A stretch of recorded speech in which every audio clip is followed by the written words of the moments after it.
This is Talks with Petri show, and today's guest is Hans-Peter Siefen. Welcome. Thank you, Petri. Good to be here. Happy to have you. You have built an exceptional company with your co-founder Juri Linden. What are the secrets for your success? Well, exceptional is, of course, difficult, but we have had at least passion to the sport. We started Nordic Business Forum out of our own experience as young business boys attending our first business seminars back in. I attended my first one as a 19-year-old boy in 2003, and sort of those experiences from different inspiring business seminars changed my thinking and taught me a lot, and kind of changed my life and made me an entrepreneur as well. So with that kind of an experience, you have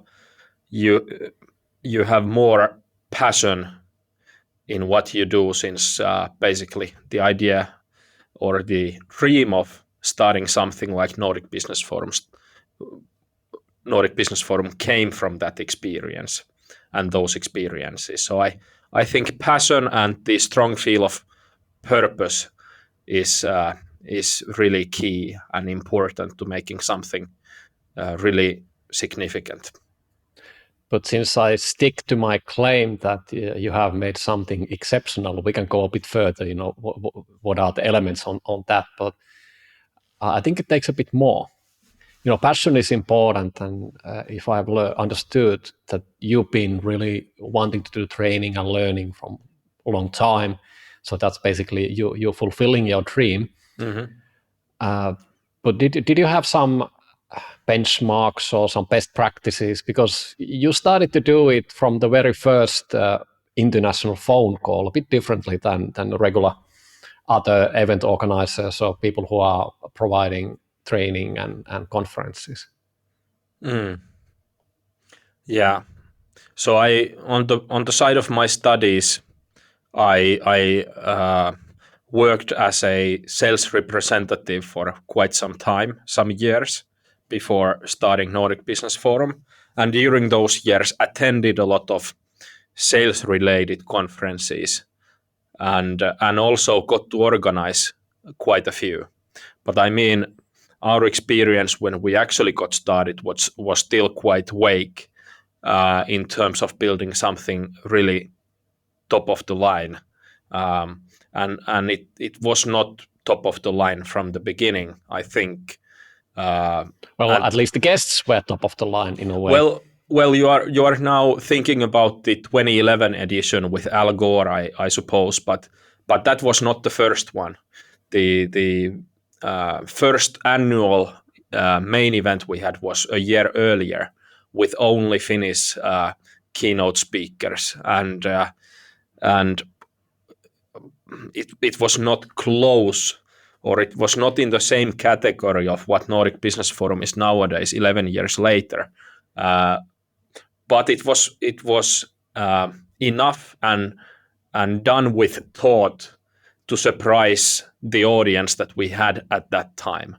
So we had 700 people in the room, originally aimed at 500. Most of them were entrepreneurs from really small companies, micro companies. A lot of people who were probably still also only dreaming of their own company, and very few experienced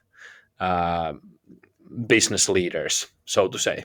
So the expectations were also lower, and they were still lower, quite low, I would assume, in 2011 when we managed to bring in Al Gore and we had Sauli Niinistö and so on, big figures. But still, the expectations from our audience were much lower than what they naturally are nowadays when we actually produce one of the best business conferences that there is on planet Earth, I believe. So so it was easier to make mistakes and learn on the way. And anyway, we were playing above the expectations of our customers. So that's always enough, I guess. Have you been raising those expectations, year by year, or is it like that you wanna delight the customers more, or what keeps you going? And you mentioned the planet Earth. So is the next level going to Moon or Mars or the International Space Station? How can you delight more? Is there a limit? How Yeah, far you can go? so far we haven't found a planet on which there would be competition, but but yeah, I mean, we have been really passionate about becoming better at this all the time, every year, through the feedback, through the experiences, through benchmarking all over the world, through reading, through watching videos, through our own ideas and innovation. So the events have improved, and the way in which we organize them have improved, both in terms of content and curation, but also in terms of audiovisual technology, drama, catering, logistics. All has improved, and naturally, when your reputation grows, and when the experiences from the existing loyal customers sum up, the expectations rise up. So, like in any business, you need to be constantly innovating and constantly improving to not only satisfy but also hopefully surprise your customers positively. And if you manage to do it, you keep your customers quite well. So if you surprise your customers positively, they will stay, most probably. And then if at the same time you work diligently with sales and marketing, with acquiring new customers, then you grow.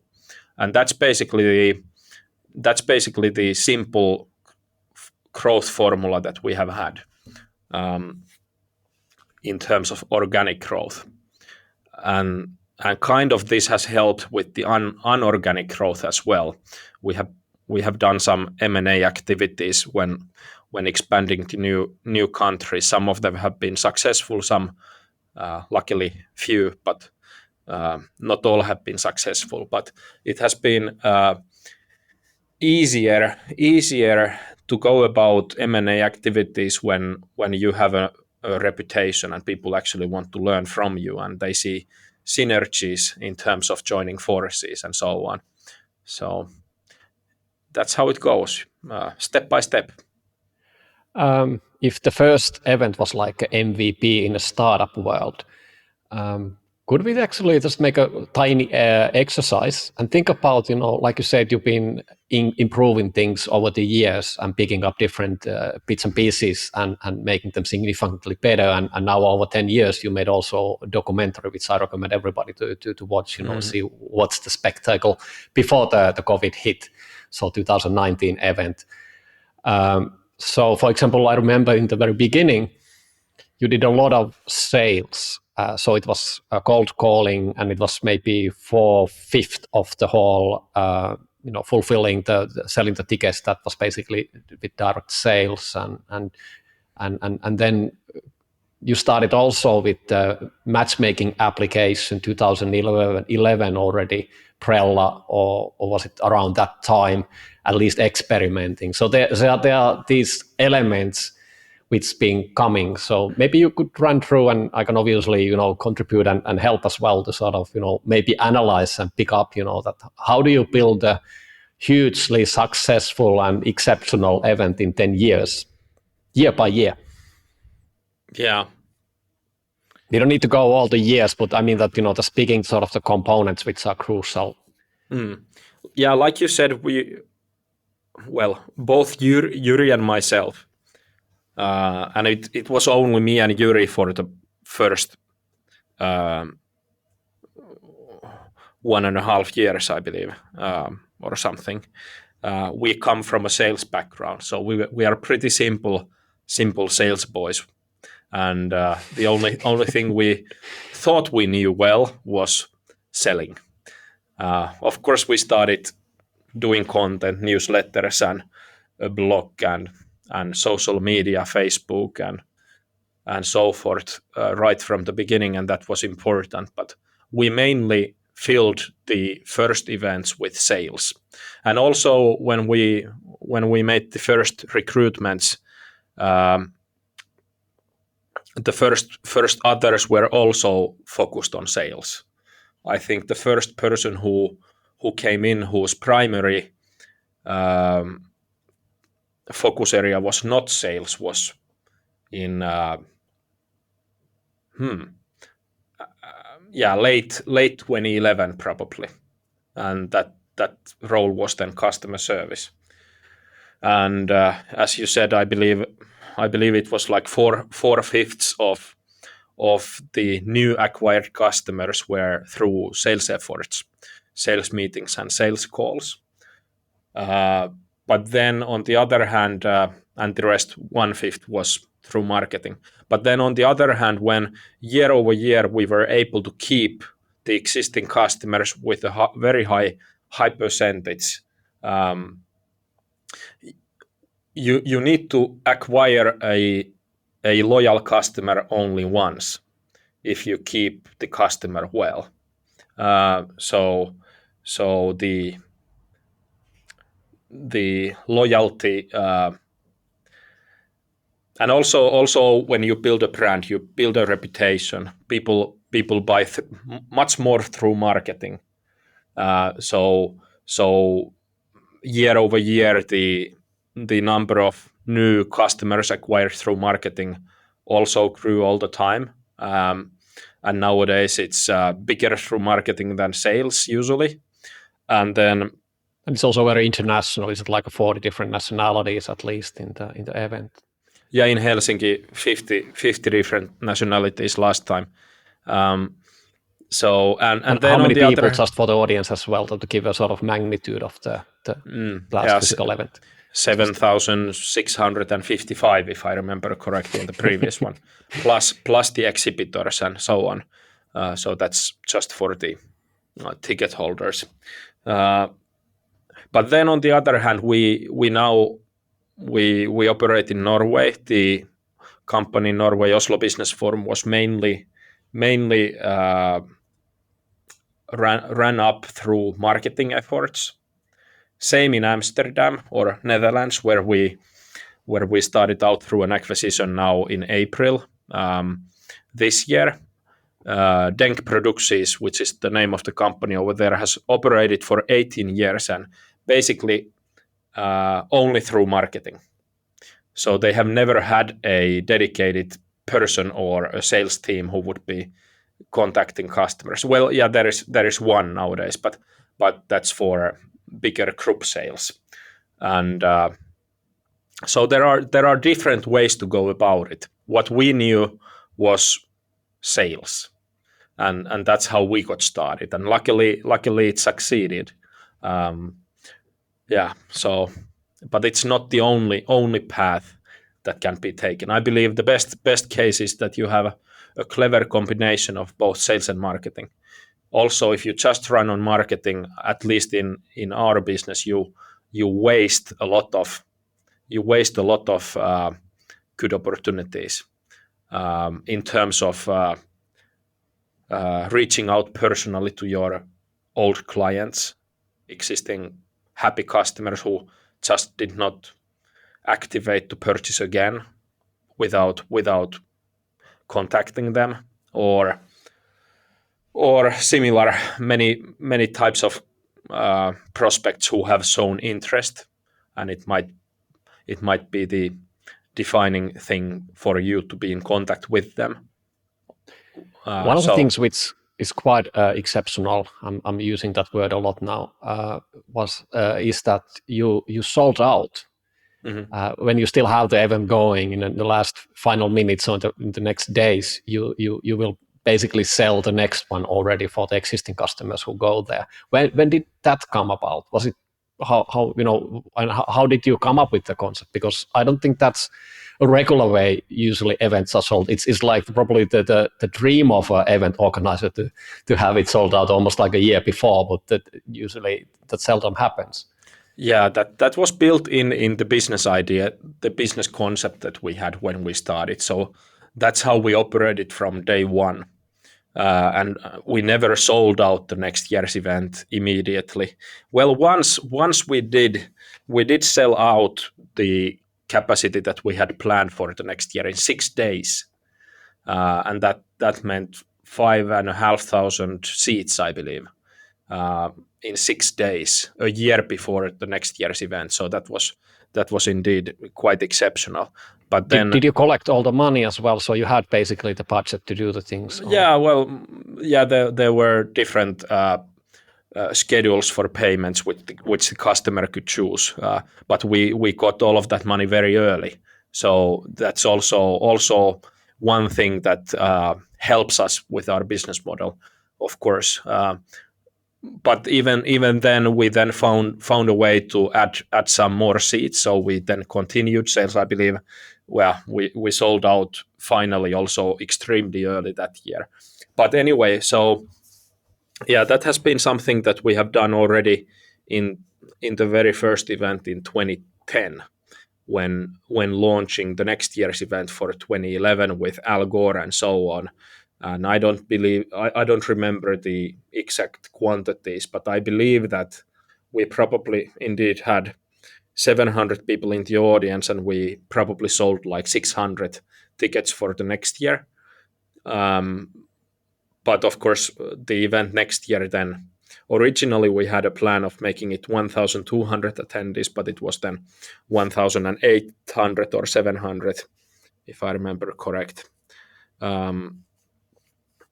So that has been built in the original idea on how we want to go about growing the business, and it requires. I mean, usually you sell tickets to an event very late before the event begins, and when you have uncertainty about how this year is going to play out, it's very difficult to build the next year's details yet.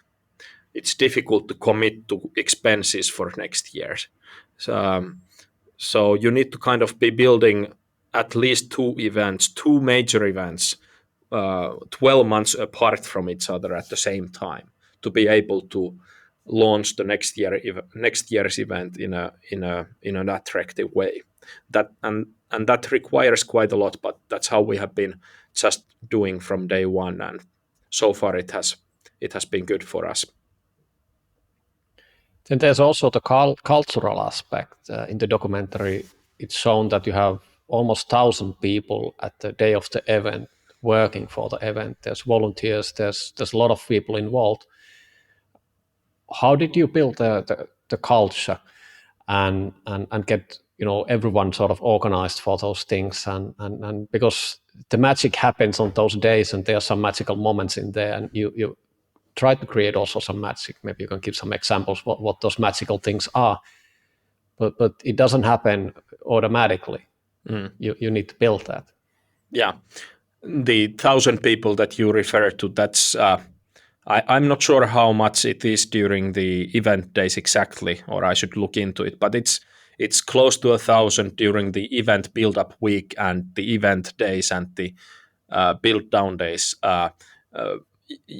In many cases, the people who build up the event, or many of those people, are different than the ones who run the event during the run days.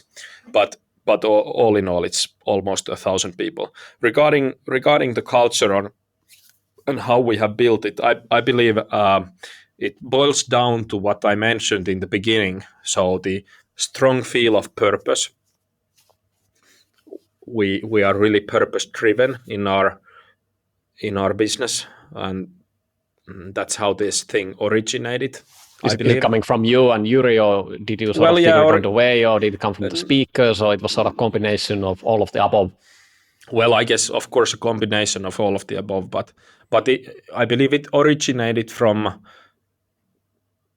the way in which we actually got the idea and how we felt a strong feel, how we felt a strong feeling of meaning, and that's why we were attracted to start doing this.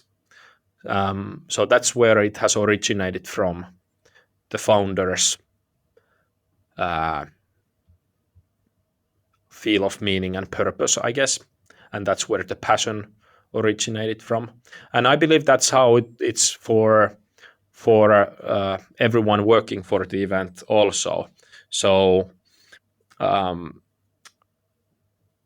there is a strong feel of meaning and purpose when producing the event, and that leads into passion.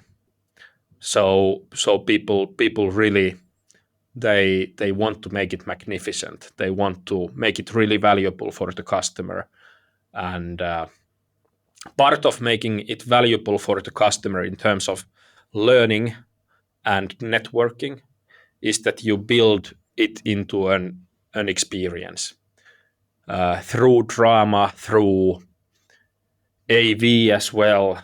Sounds a bit boring, but definitely plays a part in building up the feeling and the experience. But then also, when does the experience start? If I'm the conference, I buy the ticket now. So can you sort of define how do you plan it, or is there sort of particular moments where one year before you start to remind that this is happening soon and be ready and.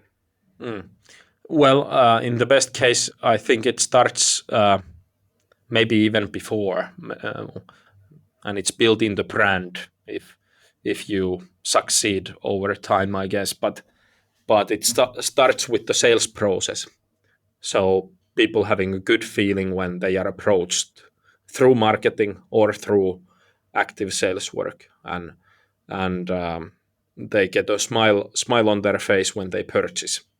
That would be a good way to start thinking of it. And then also, I mean, we of course try to pay attention to all of the communication, the pre-communication, and so on. But really, when we meet the customer at the first time, for example, at the railway station when they arrive, or at the garage when they park their car, we treat them we aim to treating them in an exceptional manner, with smile, with attention to detail and care, and yeah, what I was about to mention as an important part of the experience is the service and the care that we try to give for each of the customers, even if it's a really large event with thousands of visitors. So yeah, and the work that our team has been doing on that end, the customer service end, and all of the students who work at the event, or in the early days led by Mikko Jaatinen, who was leading those operations with us, and nowadays by Salla Seppä, and also others in our team. The work has been just exceptional. I mean the spirit within all of the students who have different roles in the customer service end of the event, that's just exceptional. You mentioned some of the surprises and so on.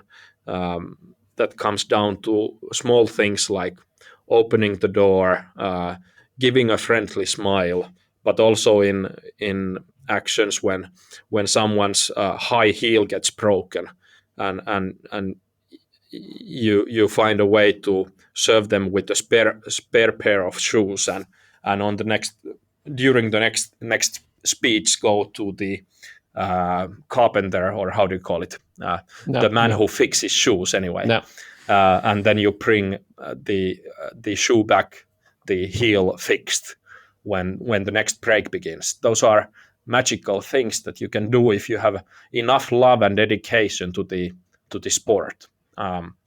So yeah, and that of course creates a lot of happy customers and also a lot of visibility on social media sometimes as well. All of which has contributed to making our events grow.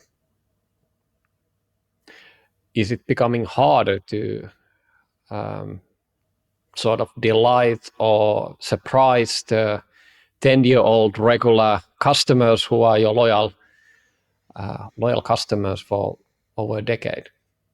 Yeah, kind of. I believe, although it's perhaps a bit easier on the new markets.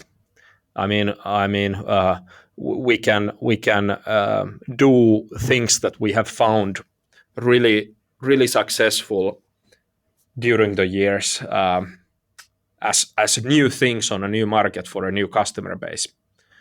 And each year there is also a lot of new customers at Nordic Business Forum in Finland also.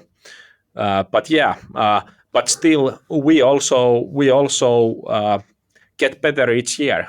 So always from the previous event and from other opportunities we learn and we can do things better each year. And sometimes we innovate on something totally new. And of course we aim to do that every time so that we would surprise the customers in a big way, but with not only focusing on the next customer service trick. I mean the main thing is anyway the value that we try to provide the customers with through the world leading business thinkers and the networking opportunity around it. So we are not still trying to become a customer service showcase or a circus. We are trying to maximize or optimize the value that we produce for the customers, and all of these experience stuff around it just contributes to people's learning. Usually most business seminars are boring.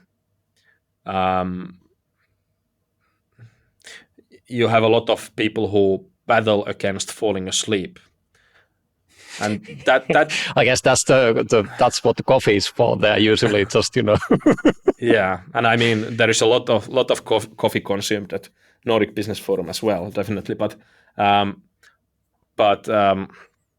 that doesn't contribute to learning or better networking. What contributes to learning is that you make the customer excited and you awaken emotions within the customers through different ways of drama and experience. And then the customer is awake and the customer is learning and really getting value out of it. So all of it in the end contributes to the actual main thing that we are trying to serve the business community with, which is new ideas and new networks. There's also a lot of details, tiny things which add up to the total experience. For those who are not seeing this as a video, can you describe what's behind you and where it's coming from? Yeah, I'm at our Jyväskylä office, which is our headquarters kind of, and here we have, well, this is our second office, so this is not the actual building where we started off, but anyway, I have one piece of art behind me. It's made out of logs, birch tree logs, and it's one of the stage decoration elements that we were using at the previous Nordic Business Forum in 2019. So yeah, it's a beautiful piece of art, and yeah, that's all that I can tell about it, I believe. You also been doing some voluntary things. Inspiration for Two, and was it 2019? You also bring some young ballet dancers also from the opposite side of the planet. And what's the inspiration for doing these things? Can you elaborate a bit? How they came about?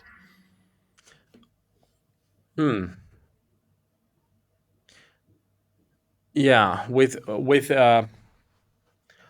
yeah, well, inspiration for Two. We indeed we how it came about was that in 2011, a bit before the second big event we had, or the first actually big one, with Al Gore, we watched a recording from a conference in the United States where Blake Mycoskie was speaking.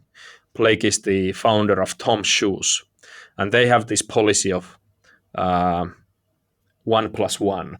Yeah, Or buy one and donate one. yeah, 1 for 1. I don't remember the phrase now, but anyway, the idea: you buy a pair of shoes, and someone who doesn't have shoes also receives a pair of shoes thanks to your purchase. And yeah, we were just inspired about that, and thought what kind of an idea could work for us in the same manner. And then from 2012 to 2016, for each ticket purchased, we visited a school and gave a lecture on entrepreneurship or intrapreneurship to a student. So we probably visited a school 250 times during those years. Different schools, some schools with new students twice, all over Finland, and yeah, that's how it came about, that part.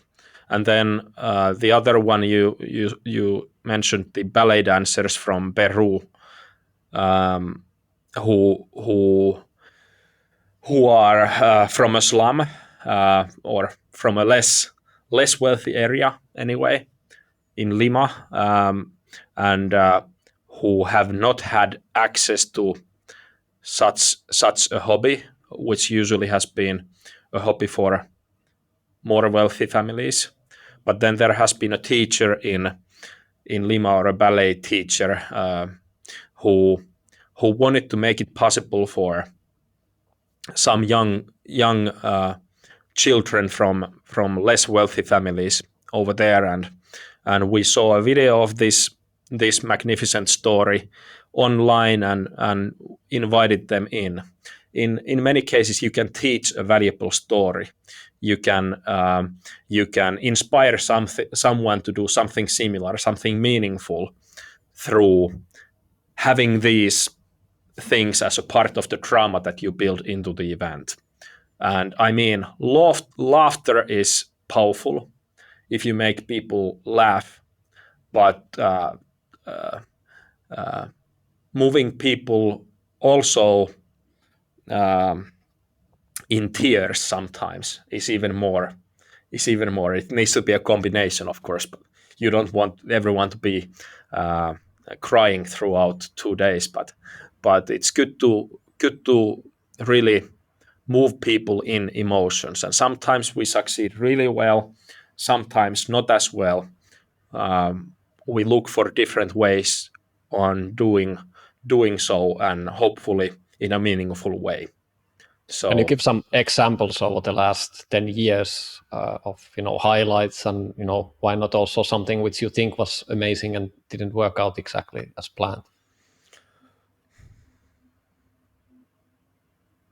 yeah. In general, the ones that have worked exceptionally well have been the ones that have had a really meaningful, touching story to them. Like in 2014, we brought also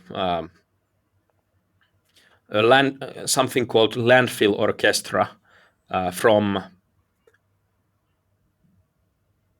I don't remember. Probably Colombia or Ecuador. I believe.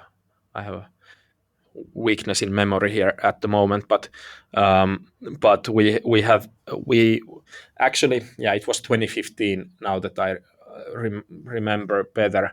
So in 2014, one of our speakers, Sir Ken Robinson, who passed away last year, I believe. And I think his TED talk was one of the most watched in the Yeah, world, at least at yeah. one point. And About education. one of his examples about innovation and creativity during his keynote speech in 2014 was this landfill orchestra, the young children from a poor area with their teacher as well.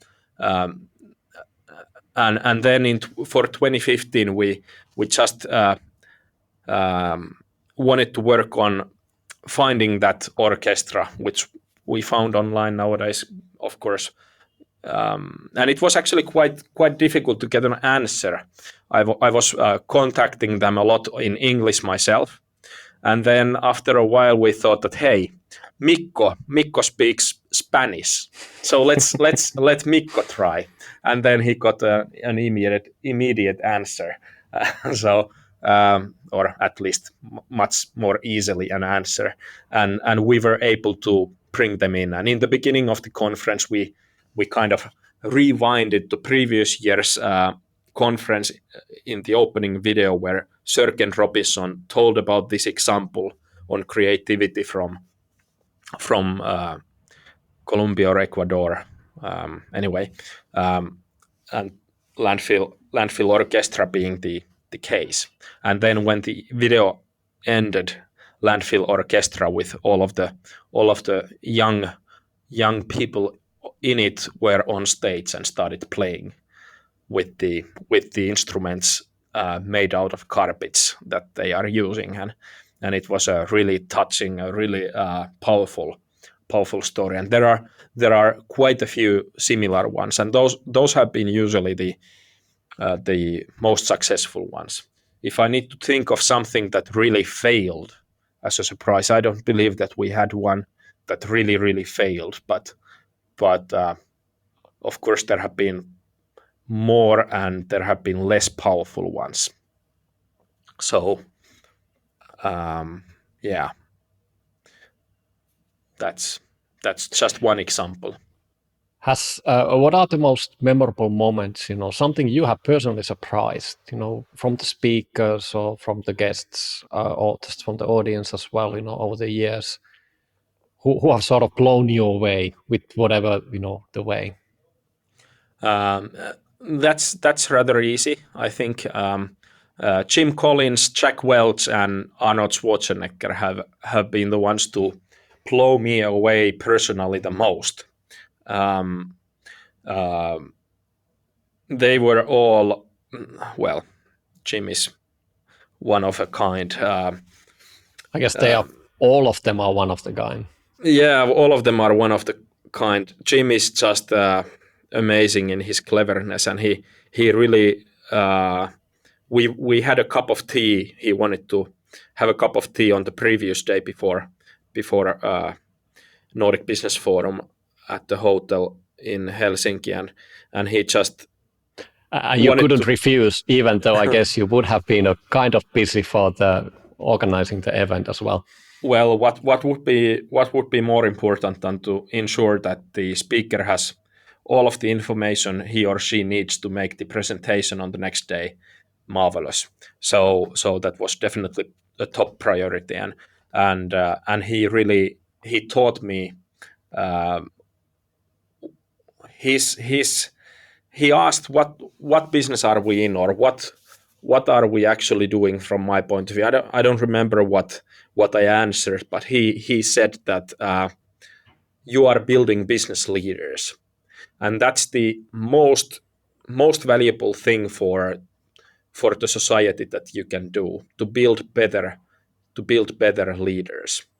That has huge effects, and that then was a really meaningful way to say what we are doing and what's the meaning of it internally and externally as well later on. Jim is my hero in terms of many business lessons. And then Jack So he Welch, actually changed your business as well. kind of, yeah. In many ways, we have also much before ever meeting him, we have built a big part of our strategy on his teaching and so on. But Jack Welch, wow, an amazing persona. Was really bright, really warm. He was at Nordic Business Forum in 2013 in Jyväskylä, the last year in Jyväskylä, which was a really magical year, in all ways. For those who don't know the geography in Finland too well, Jyväskylä is not exactly close to Helsinki. You almost have to fly there or drive many hours. And how big was the venue at that last event there? Well, we had 3,319 seats. I think I remember that one quite exactly, 3,319, and it would have been challenging to have more. Not only in terms of the venue capacity, but also in terms of the hotel capacity close by Jyväskylä. But anyway, Jack was absolutely fantastic, and the way in which he was helpful during the dinners, or how interested he was and how warm he was and so on, was exceptional. And then also later on, for 2017, I believe, I was attending C2 Montreal conference for benchmarking and learning in Montreal. And during my trip, we sold out the Helsinki event. And that was in April or May for the event in late September or early October. I don't remember which it was. And I opened up Twitter and I saw Jack Welch sending me a public tweet, tweeting congratulations. He was visiting in 2013, and in 2017, early 2017, when we sold out the 2017 event, Jack Welch tweets a congratulation to me on Twitter. Also, about the same year or a year later or a year earlier, I'm not sure, but we had a topic internally that we really needed to pay attention to and discuss. That the topic was culture, and we had a pre-Christmas gathering coming up, in which we usually have a content part as well. And I was thinking that who would be a good visiting remote speaker for us, and then I thought that, well, Jack Welch would at least be someone exceptional to speak to us on this topic a bit and help us understand culture better. And I sent him an email asking that would it be. I'm pretty sure that I should not even send this email, and it will not be probably possible, and we can't afford it probably, and so on. But we have this situation, and I wanted to discover if we could afford having you do a remote session for us on this topic during our pre-Christmas party, so to say. And he responded that I'm happy to do it free of charge. So that's how it was then, and that's, to me, that's pretty amazing. I even sent him an email actually a few months before he died now, in March 2019. He passed away. 2020, March 2020, during COVID, or just before the beginning of COVID, basically, in the United States. I sent him an email don't remember. I had some silly idea again, but he responded. That's amazing to me. How old was he when he died? 85 Easy to Google, or but something. hard to do Yeah, in a live discussion here. I don't remember. 85, Yeah. So he was maybe already pretty old. Roughly something like that. Not exactly, but something like that. And Arnold Schwarzenegger was also a really warm person who was bright and interested about what we were doing. And he was one of your early guests. Was it 2013 or? No, 14, a year after Jack Welch. Well, there are really small moments in which I was close to Schwarzenegger, but those moments were exceptional in the way he was present, and of course he made quite a contribution on stage. His session was amazing. After the session, when we were going from backstage with all the security guards around, and he was going to a small photo opportunity with a sponsor, Reactor, actually upstairs, and we needed to go through the masses of people. When we exited backstage, in the room which we entered when we exited, there was a VIP evening that was just about to start, and there were waiters with sparkling on their plates, and Schwarzenegger stopped, and he went to one waiter, took 2 glasses of sparkling, gave me one, and took another one, and said that now it's time to celebrate. And then we had a small moment of a sip of sparkling. He was very kind and a very clever man as well. So these 3 stand out as a personal experience to me. There's so many. The list is huge. It's like who is who in there was Will Smith, George Clooney, all walks of life. Barack probably. Obama, yeah, all kinds of, yes. Then you had one person who was supposed to come to your Christmas party, but something more urgent almost happened. Well, yeah, no, all kinds of things happen, of course, all the time. Yeah. Now we are in fall of 2020, and COVID is still a thing, but something has changed.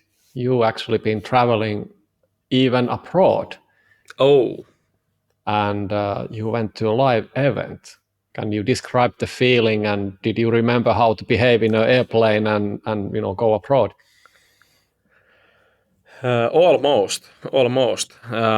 Yeah, I've attended 2 events now abroad this fall. One in Sweden, not our own event, but through an organization which I'm a member in, Founders Alliance. And then we had last week our first bigger live event, which was though downsized due to COVID, but we had 750 attendees in Oslo at the Oslo Business Forum. Yeah, it was quite an amazing experience to experience the bus. The bus when people arrived. I was like, I took a video and pictures to Yuri, my founding partner, that this feels amazing when people came in, and the start of the conference and the actual learning in the room when being physically present. We also had thousands of people participating remotely online, and really good feedback from all of them, for all of them as well. But of course, now after a really long while, being able to attend in person was amazing, and of course even our own events. So it felt great. Next time I'm going to Copenhagen in the beginning of November. Now in October, actually, one event also in Helsinki, and then Slush also in the beginning of December. that's a must always, and then probably more in the beginning of next year. Attending these is of course really important for us who work in the industry as well, but also in terms of course becoming better as a leader and as a business builder. I love the possibility to learn at these kinds of events. Slush has been also pretty well done. I must almost say exceptional event in a Yeah, startup yes, field. exceptional indeed. And I think I remember once I attended many years, not all of them, but almost. I came early, and there was a sound or audio atmosphere there. There was birds singing, and somebody actually mixed live environment when you come in the early morning, you're sipping your first cup of coffee, and there's basically no one around. There's nice, I probably called it business disco at some point. There was nice lights, and it was just not any typical conference hall or trade fair hall. It was just something completely different. And you even have the sound environment there that, there were birds singing and different stuff happening, and you could just basically close your eyes and just listen. And that was just experience. And that was before the event actually started. And there's so many aspects in Slush as well. Yes. Do you compare notes? Do you compete somehow, friendly? Or why it happens that there's two conferences physically even in the same conference place happening, which are exceptional? Yeah, it's quite a miracle, especially in a country of this size, in Finland. I mean, we have the biggest Nordic Business Forum type of a conference and the biggest Slush type of a conference, both originated from Finland, out of all of the Nordic countries, and even on European and global level, they are exceptional ones. Yeah, I've been depending a bit on the year. Slush has had a few CEOs during the time of Nordic Business Forum's existence, and Slush has had approximately the same length of existence, and with some of them I've been more in contact than with others, but we have been in contact all the time during the years, and definitely learning from each other. We haven't had any formal partnership of any kind, but yeah, it's magnificent to get ideas from others and become better together. What did And I do it. I also am in frequent contact with multiple different event organizers, business event organizers from different countries. So that's an important way to build a network and build ideas and get ideas and so on. Definitely. Can you name a few other awesome events like yours in the world, which are really like top of the class? Yeah. C2 Montreal, I mentioned once already. It's quite exceptional. It's a bit more directed for the creatives than Nordic Business Forum content wise and so on. But still, I mean, anyone who attends Nordic Business Forum would also find a lot from C2 Montreal and vice versa, probably. It's a beautiful conference. Of course, Cirque du Soleil and Sid Lee and so on, they are founding partners, so there is plenty of expertise in terms of drama and AV and all kinds of stuff, design, that contributes to the C2 Montreal conference. Then, well, there is plenty. Of course, there is the TED conference. The main event of TED is quite an interesting experience. I managed to get in. I mean, you need to apply to purchase a ticket worth of 10,000 USD. You need to apply to purchase it, and I got it for 5 as a first timer. There was a quota to, if I remember correct, to get a ticket for 5,000 euros or USD, and I managed to get in 2018, and it was quite a great experience, and in different ways. All of these are interesting in different ways. World Business Forum events are also great, especially in terms of content, and it's a franchise that has succeeded internationally. They operate in about 10 different countries. WOBI, World of Business Ideas, and the World Business Forum conferences are great, and I'm in quite a lot in touch with the CEO of WOBI. Yeah, there are plenty of really interesting ones to learn from, and of course the ones that we also now play a part in. Oslo Business Forum and the DENK produces events, with especially the big ones, the Amsterdam Business Forum and so on. They are also top of the line to get inspired with and learn from. So there is plenty. When COVID hit, you needed to cancel like almost all the other event organizers, your annual event. And can you describe what did you need to do? All that stuff now in retrospect, because we see already light on the tunnel, but not everything goes back to the same. And you also missed a few of the events because you canceled this year's event as well. So there's a skip of 2 of them now. So how do you restart? And what are your feelings for the future? Well, my feelings are pretty bright for the future.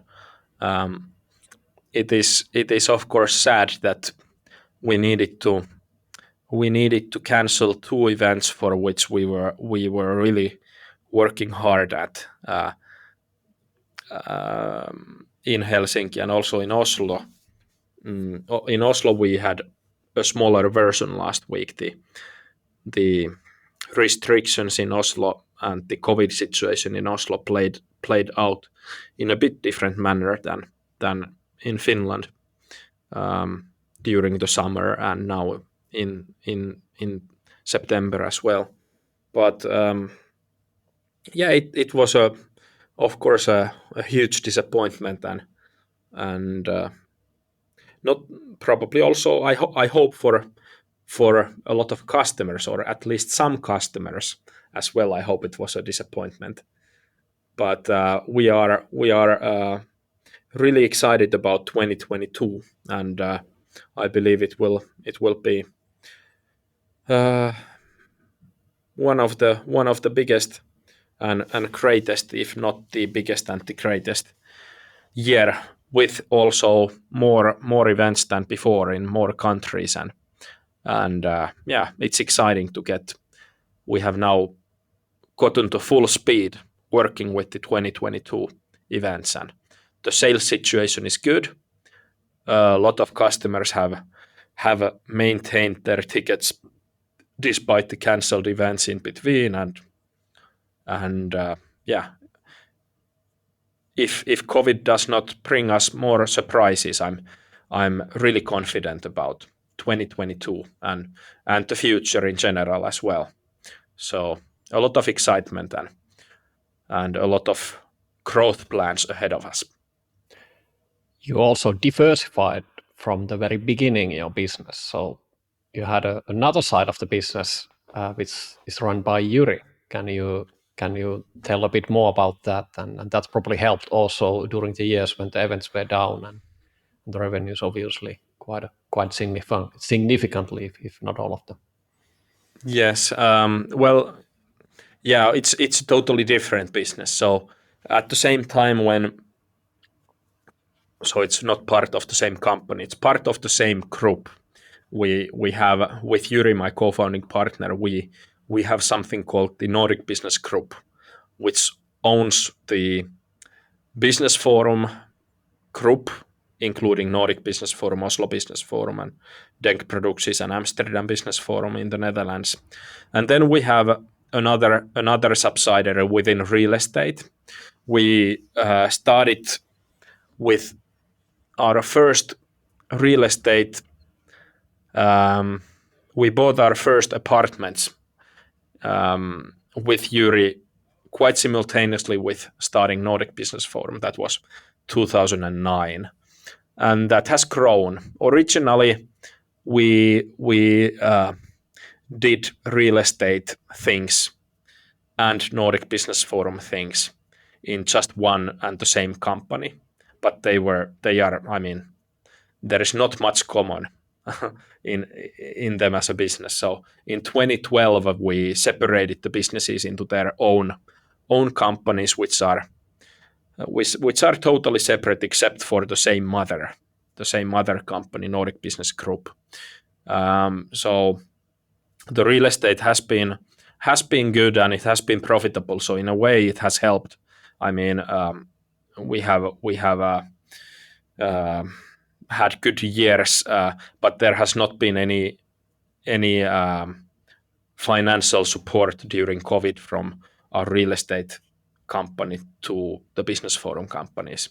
So there is not a connection. There is no such connection in these times. But yeah, Yuri has been responsible for our real estate operations, and I've been responsible for the Business Forum operations, and that's how it has been for quite a long time. And we both then are active in the board of directors of both companies, or I'm active in the board of directors of the real estate operation, and Yuri is active in the board of directors of the Business Forum operation. So that's the connection. So it's just basically because you have different interests, you just want to do stuff together, so you have different divisions, and that's basically the reason for the two lines of businesses, more or less. Yeah, we were both active on both in the very beginning, but then when both grew, I mean, you need to have a lot of focus on both.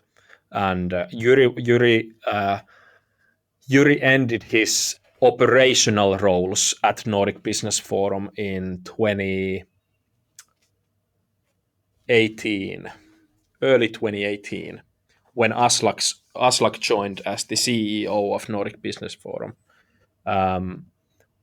That's when Yuri ended his operational roles, but he's very active and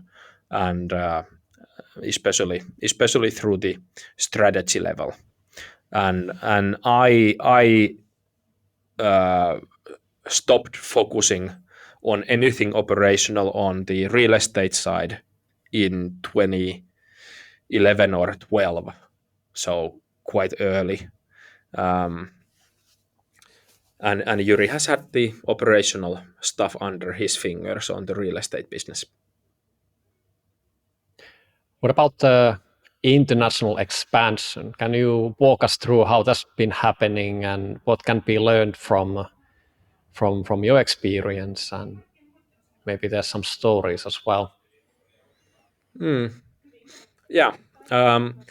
So we, of course, started to try to attract international attendees to Nordic Business Forum, especially already in 2012. And we also managed to get some international attendance, especially from Estonia, but also from other countries. I mean, Was Sweden. there any particular reason it was Estonia and not like Poland, or it could have been Sweden or Yeah, some other places? there were people attending also from Sweden and multiple other countries, but a bit more from Estonia than others. Of course, the travel from Estonia to Helsinki is very simple. It's quicker than come to Helsinki from Jyväskylä, where I'm today. So it's close by. It's very convenient and close by. So if you have customers in large quantities from Oulu or Tampere or Jyväskylä or Turku, why not from Tallinn? I mean, it's equally close or closer to Helsinki. Then for 2013, we wanted to recruit personnel in Estonia. So in November 2012, we started an office in Tallinn, and led by Petri, who has had magnificent success in Estonia and the Baltic countries. He's now the COO of Nordic Business Forum, and we also had good traction for 2014 in Russia, and we had an employee in Russia from late 2013 to 20, I don't remember exactly, 2016 or such. 2014 was extremely promising. We had quite a good group coming from there, but then there were and we even announced that we will have an event in Russia, not like a Nordic Business Forum event, but something we called Business Summit, if I remember correct. We were planning it for 2015, around May in 2015, and if I remember correct, or it could have been earlier in 2015, and we announced that we have such a plan, and we already were confirming speakers for it. We were planning that we will start an event in Russia in longer term as well. But then after the Olympic Games, the Winter Olympic Games, the ruble rate started to fly in all kinds of ways, and then the war in Ukraine came about, and we retreated with that plan. It was challenging, and it has been ever since challenging with customers or attracting customers from Russia, and of course now also with COVID and other reasons. So then we shifted our focus and hopes to Sweden more than Russia, and we initiated an event in Sweden in 2017. And it has not been easy. In Sweden, the start was much more difficult than in Estonia, for many different reasons, I believe. But we had a sold-out event in 2019, so we had events 2017, 2018, 2019. Promising situation 2020. Well, the sales and marketing for 2020 started in a bit sticky way, but anyway, we needed then to cancel the event due to COVID, like all of our events everywhere. In Sweden, we have not yet scheduled the next event in Sweden. It was called Nordic Business Forum Sweden, and then in 2018 we started off in Norway. We joined forces with a rather small conference organizer who contacted me first time in 2013. He had the idea of starting something called the Nordic Business Forum, and then he found out that it already existed, and we started to speak about whether we should collaborate in Norway, and we started that in 2018. And then we had an event on our own, a really successful one in 2018, a small, I mean, 500 seats, but a successful sold out 500 seat event, if I remember correct. Might have been a bit more than 500, but anyway. And 2019 was sticky, had some problems internally, but anyway, we had the event in 2019, and at the 2019 event, we announced that we had an M&A activity with Oslo Business Forum. We joined forces with Oslo Business Forum, which has been a wonderful ride with them together, learning from each other. It has a pretty similar founding story to ourselves, although a few years later, 6 years later than us. Two young guys, Marius and Christopher, from the Norwegian business school BI in Oslo. Very similar to us, and it's wonderful to work together. And yeah, also in 2018 we acquired a piece of President's Institute in Denmark, which was financially in a bad shape. I had known the founder for a few years, and he proposed to sell his ownership in President's Institute to us for a very reasonable price, but the company was deep in debt, and there was a plan in place by them on how to turn it around, hopefully, and we acquired that part. It was 40% of the company, but it didn't work out. I mean, it went to bankruptcy pretty quickly in a year's time after we joined. So that was very promising for the Denmark market, and now it has a new owner. They are running the business in a good-looking way in Denmark, and we are in constant contact with them as well. But we have no ownership or no role in President's Summit or President's Institute nowadays. So that was a failure for us. And then now 2020 April, this year in April, we acquired the majority stake at my colleague's company in the Netherlands called Denk Producties, which has been pre-COVID at approximately 4 million euros in revenue and normal, good profitability. And they are doing great stuff.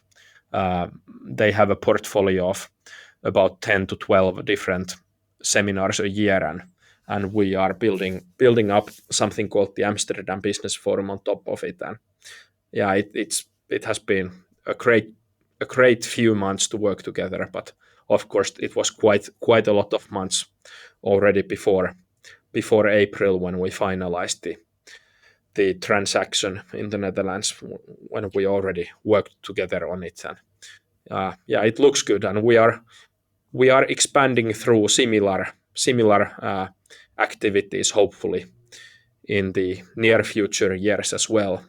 So looking forward to all the expansions that we are planning to make, hopefully. So what is the plan, if you can reveal that? Are you gonna sort of not copy paste but adapt the Finnish model to other countries, or is it more like coming from the existing players who will so acquire? usually we are looking for an entrepreneur or a team who are hosting really good events, which we can still make much better together with what we know and with what we can contribute with, and with that increase the loyalty within their customer base and make the business grow. So that's basically the logic. But there is plenty that we usually also learn from them. I mean, they know other stuff much better than we do in many cases. So it's there is a lot of synergies usually, and everyone gets better. The match in mission, the match in vision, and the feel of purpose is key, and that's also one reason on why I have been during the previous years spending quite a lot of time to get to know my colleagues in different countries with rather similar events. Is that I try to see if there are good matches with whom we could grow, and yeah, there have been a few. So hopefully more to come. Have you taken any external funding? I mean, external investor money, or is it basically just owned by you and maybe with employees? Yes, it is. So we are a bootstrap, as it's called. We have so far no external investments at Nordic Business Forum, and also no external investments at our real estate business with Yuri. Of course, in real estate, the banks play a big role in real estate, but in Nordic Business Forum we have had one loan that has actually been utilized. Only one loan in 2010. A long time ago. Long time ago, and we have a credit limit, but we have never been using it, so we have been rather lucky. No, we had one loan.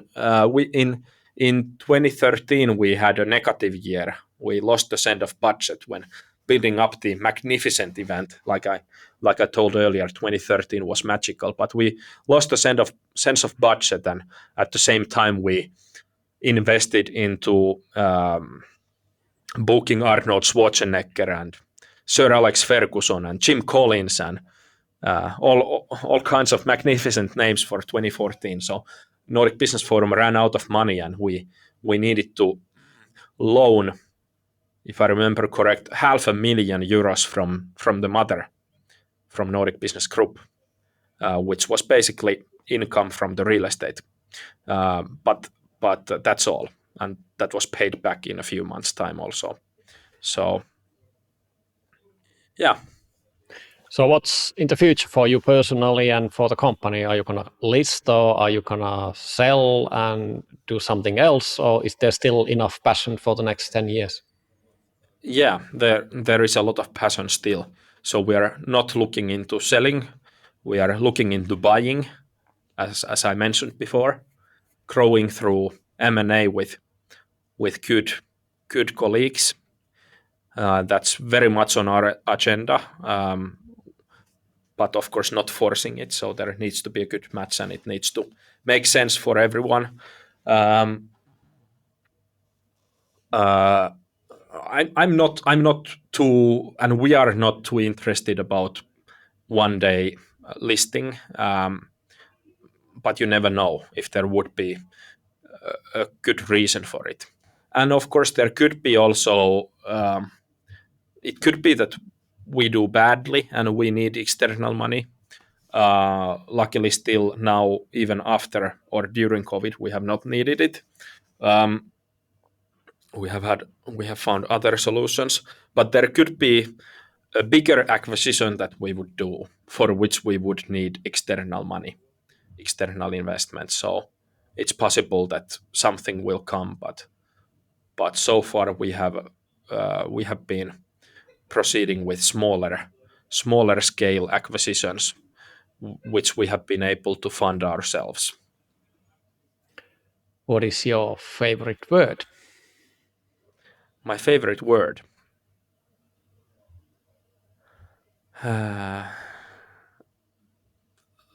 Learning, maybe. Yeah. What is your least favorite word?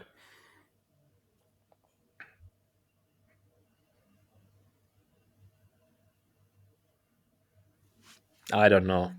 Some ugly cursing word, probably, maybe. What turns you on creatively, emotionally, or spiritually? feel of meaning, purpose that turns me on. What turns you off?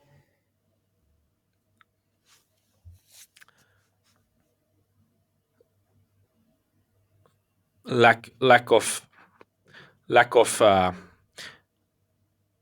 purpose, or the fear of doing something that is not good for the environment or the society at large.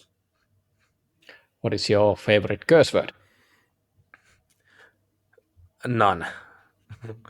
I guess I don't have a favorite curse word. What sound or noise do you love? My children's voice when I come home. What sound or noise do you hate? Some kind of a crazy scratch when you scratch a surface that makes an awful noise. What profession other than your own would you like to attempt?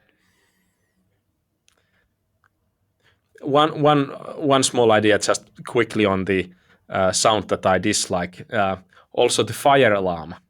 In Oslo, the previous event in 2019, there was a fire alarm during a keynote, and everyone needed to evacuate. So that was The worst possible timing. yeah. What was the next one? What profession other than your own would you like to attempt?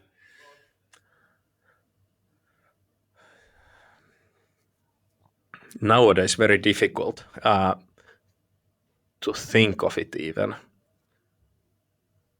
Well, an entrepreneur in a different industry. What profession would you not like to do?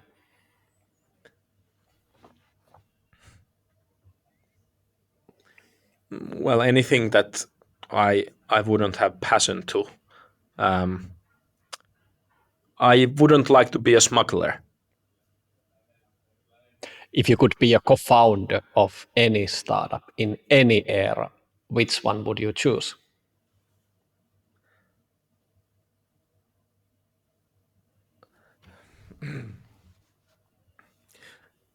Well, I like the one that we have been able to build. So I'll stick to this one. Any final words for the audience?